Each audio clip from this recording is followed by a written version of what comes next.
Bueno, los házaros es una tribu centroasiática de origen turco-mongol que estuvo alrededor del Mar Negro. Básicamente era su dominio. Y eran unos mercenarios que usaban el imperio bizantino contra los omeyas en una fase. Y luego lo fueron usados por el imperio bizantino contra los sasánidas de Persia. ¿Y ahí? Y luego, en el siglo VIII,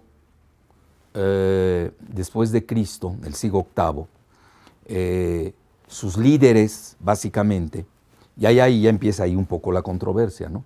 Se convirtieron al judaísmo, a la religión, no siendo de la etnia judía, eso es fundamental entenderlo.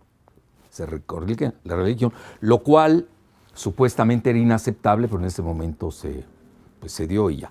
Hay uno de los grandes, yo diría el segundo más grande filósofo de los judíos, fue anterior incluso de Maimónides. Muchos consideran que Maimónides incluso se inspiró en él, que se llama Yuda Halevi, nació en España y luego fue a morir en Israel, él es del siglo XI. Hace muy bien este relato, eso es fundamental. Bueno, eran prácticas medievales, ¿no? Ellos adoraban se les considera que veneraban a Tigrim, es un dios del cielo, etc. Pues tenían prácticas, yo diría, muy idiosincráticas de la región, que naturalmente cuando adoptan el judaísmo, pues las dejan de lado, ¿no? No olvidemos que eso es fascinante. El pueblo turco-mongol, en especial los mongoles,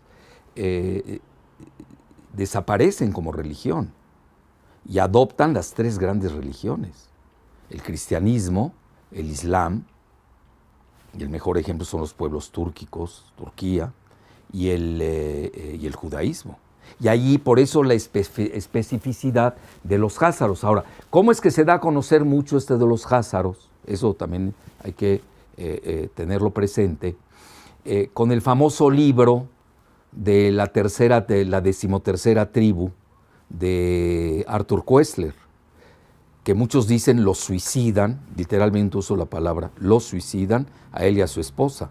Y Arthur Koestler era sionista incluso, pero era un sionista lúcido porque sí se atrevió a decir lo que no pueden ocultar, porque si sale a la luz el verdadero origen de qué es el judío, en tres acepciones, y ahí viene la gran confusión. Yo incluso a los pocos amigos judíos que me quedan, les comento que tienen que hacer una distinción, tienen que buscar términos, porque tenemos el judío religioso, que es respetable.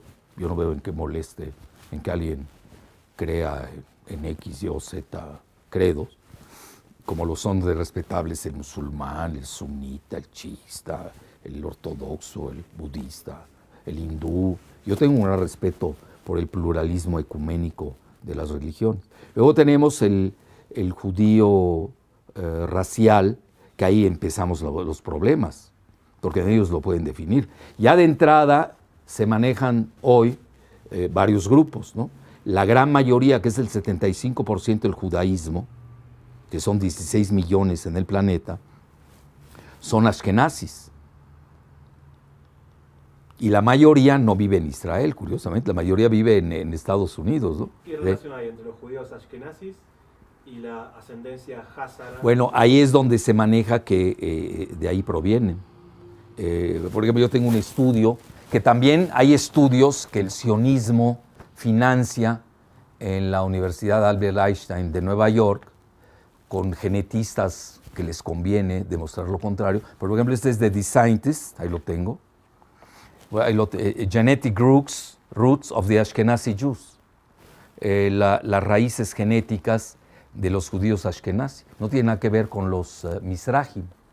¿Quiénes son los Mizrahim? Son los verdaderos judíos semitas.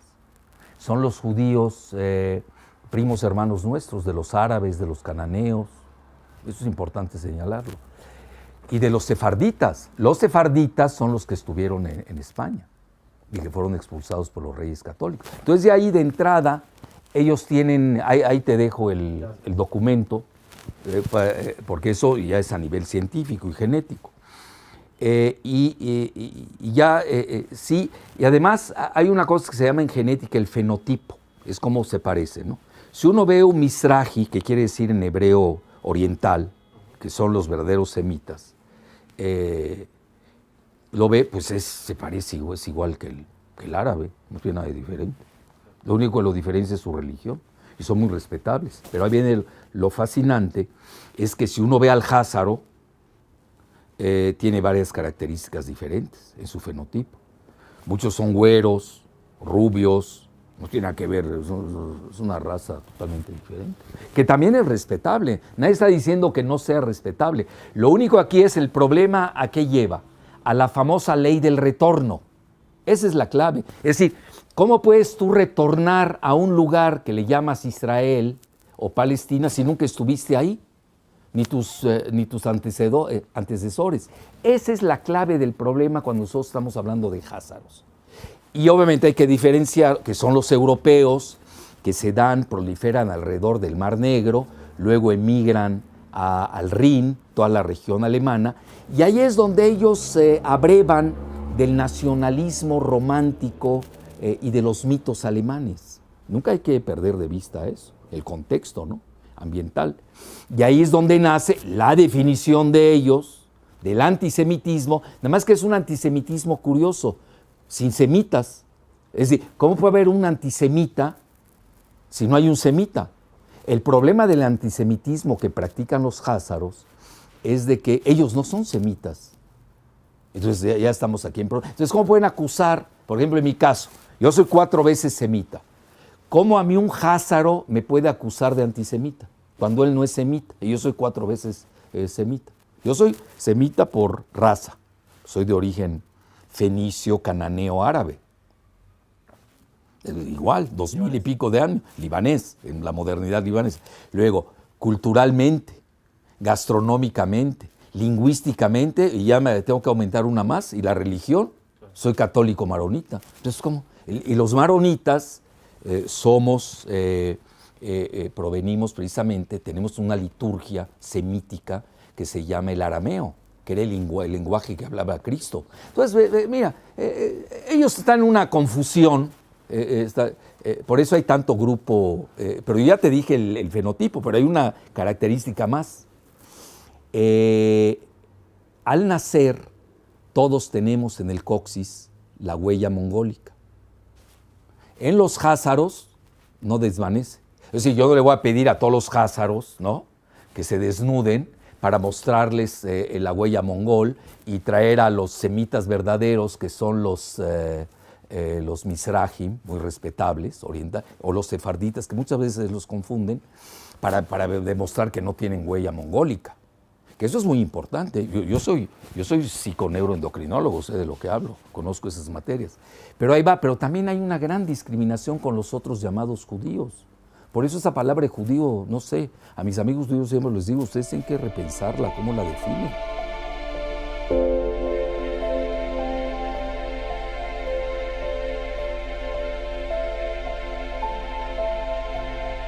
El papá de Netanyahu, él proviene, igual que Jabotinsky, que es el ideólogo del sionismo, todo este grupo de Likud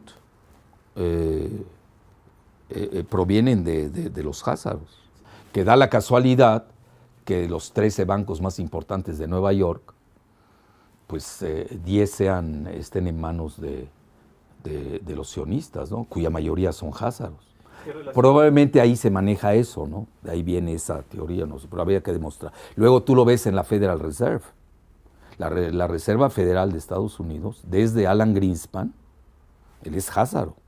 Luego lo suplió Ben Shalom Bernanke, y luego está Janet Yellen.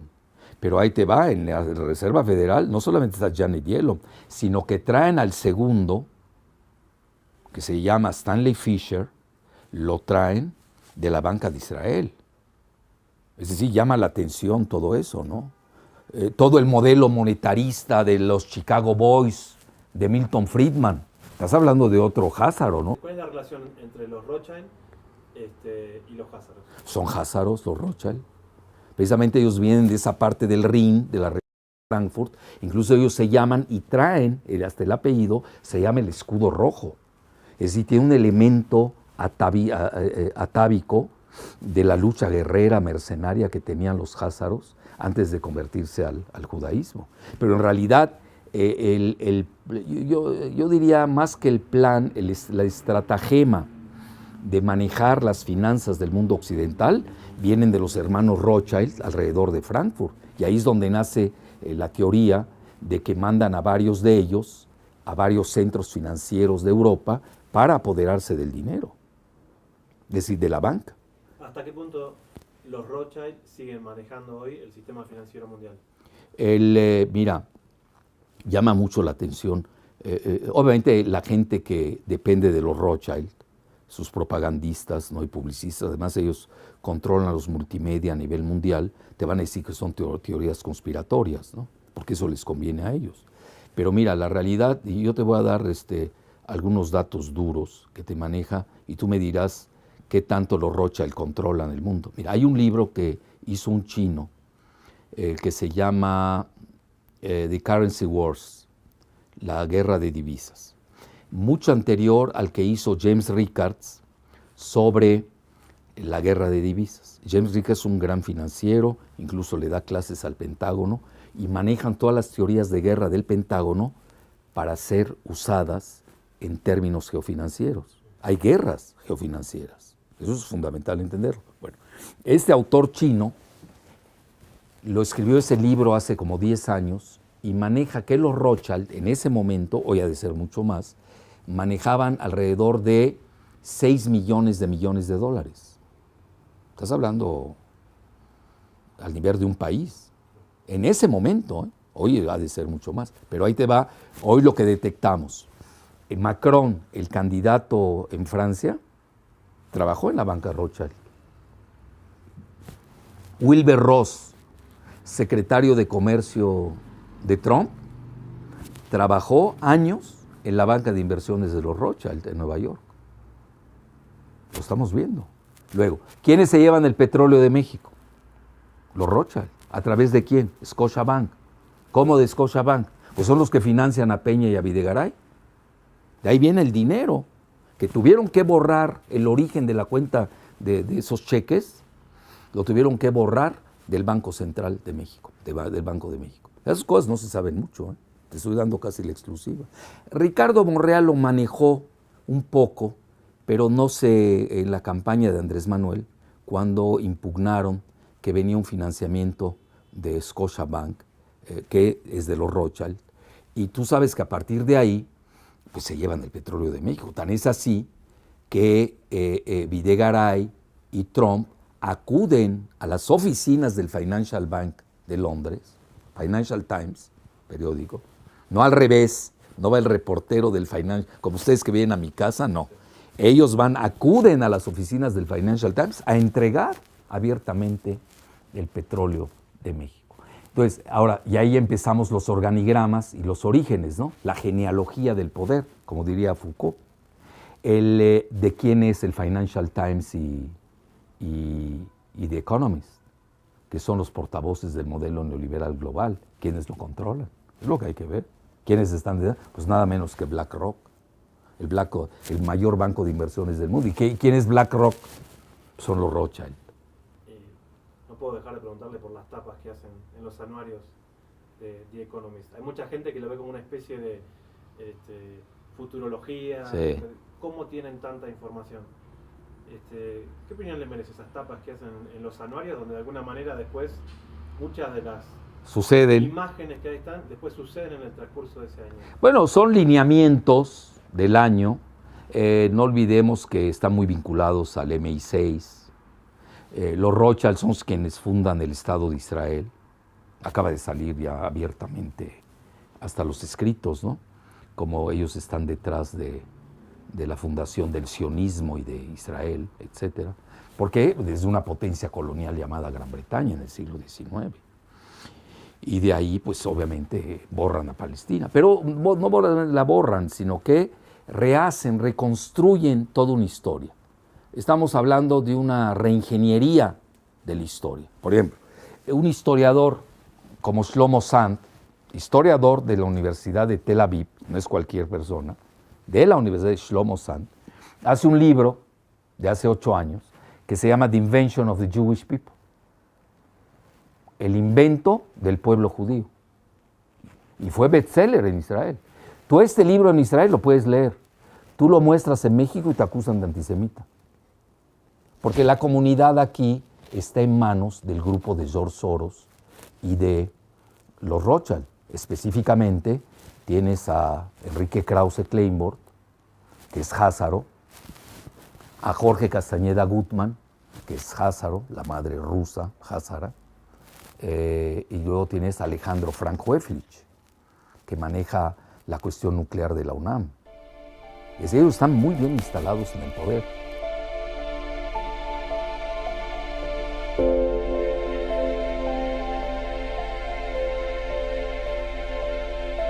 Bueno, lo que pasa es que el nuevo orden mundial tiene 2 connotaciones, tiene 2 acepciones. La geopolítica, que era la que yo estaba manejando, que sí existe siempre un orden mundial, siempre.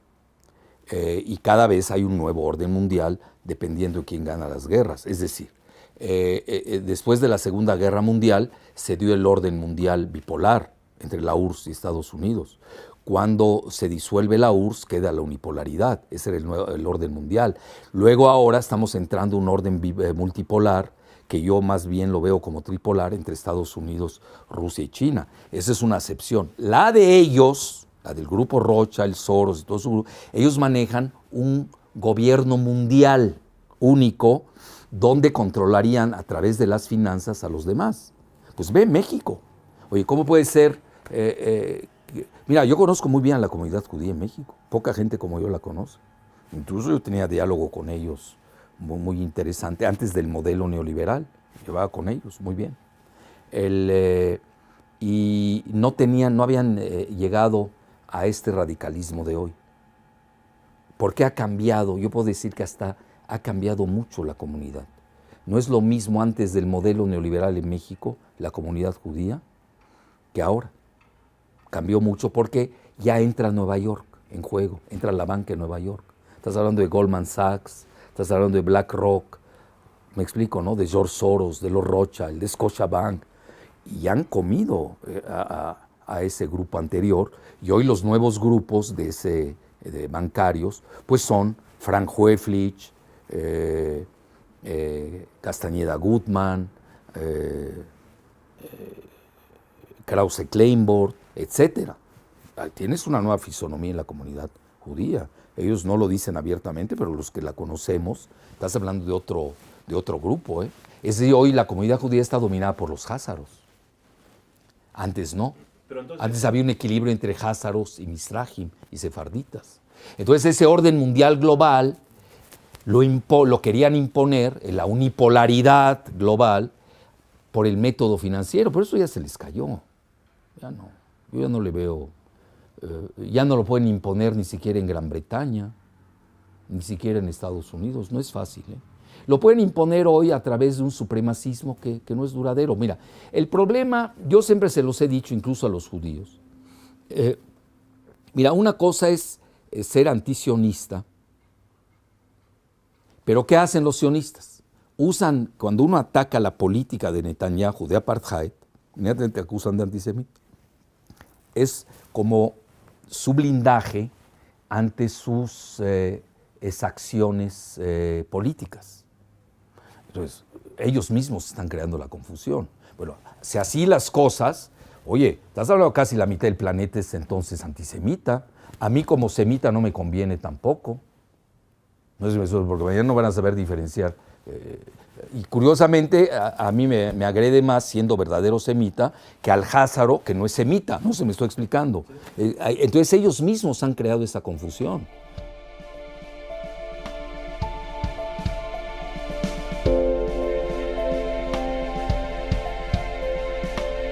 En esto hay que verlo en forma dinámica. Porque esa confusión, si tú lees, por ejemplo, lo que publica la Anti-Defamation League, ¿no? Todas sus estadísticas, Pues, por ejemplo, a mí, Jalif es antisemita porque atacó a Netanyahu. No, yo ataqué a Netanyahu, no estoy atacando ni al judío desde el punto de vista racial, ni al judío desde el punto de vista religioso, ni culinario. Estoy atacando por sus genocidios, infanticidios en Gaza, en Cisjordania, la expulsión de los árabes, su arabofobia, iranofobia, etcétera, etcétera. Estamos hablando de otra cosa, ¿me entiendes? Pero ya llega un momento que quizás ya hasta me convenga, porque voy a tener 50% de partidarios nada más porque me digan antisemita en el mundo. No sé si me estoy explicando. Y así ya me dieron, porque yo, Jalife como tal, pues tendré el 1% de aceptación, ponle, ¿no? Pero el momento que me das el beso del diablo y tienes a tanta gente en tu contra, de acuerdo a las estadísticas de la Anti-Defamation League, del antisemitismo, que es muy laxo, que es una definición unilateral, reduccionista, muy sectaria, no es universal. Nosotros tenemos que ir a la universalidad y yo acepto las peculiaridades y particularismos dentro de la universalidad. Claro, nadie puede estar de acuerdo que mañana hay un genocidio de házaros. Yo no lo aceptaría, porque universalmente no es aceptable. Pero no puedes tú hoy estar usando términos que no son universales y hacer de ello toda una herramienta hollywoodense con coreografía multimediática, porque dominas la mayor parte de los medios mundiales, sobre todo en Occidente, para denostar a los que a ti te han criticado por tus políticas racistas de apartheid en Israel. Fíjate qué interesante es esto. Entonces, ellos mismos se están poniendo la soga al cuello, porque al final del día van a ver más, cada día está creciendo el famoso antisemitismo, como ellos lo definen, y los que nos tildan de antisemitas siendo semitas, pues ya hasta nos conviene. Pues yo leo la prensa israelí diario, la tengo que leer, igual que leo la prensa árabe, ¿no? Ahorita hay una nueva clasificación que te dicen el judío que critica al sionismo es self-hating Jew, le llaman. Es un judío que se odia a sí mismo. Bueno, llega hasta cada definición. Ahorita, por ejemplo, están hoy la nueva moda en el Haaretz. ¿Cuál es la nueva moda? El dilema de la extrema derecha israelí, de la extrema de Israel, con la extrema derecha en Europa. Que por un lado es pro-israelí y al mismo tiempo es antisemita. Bueno, ahí luego me la platicas.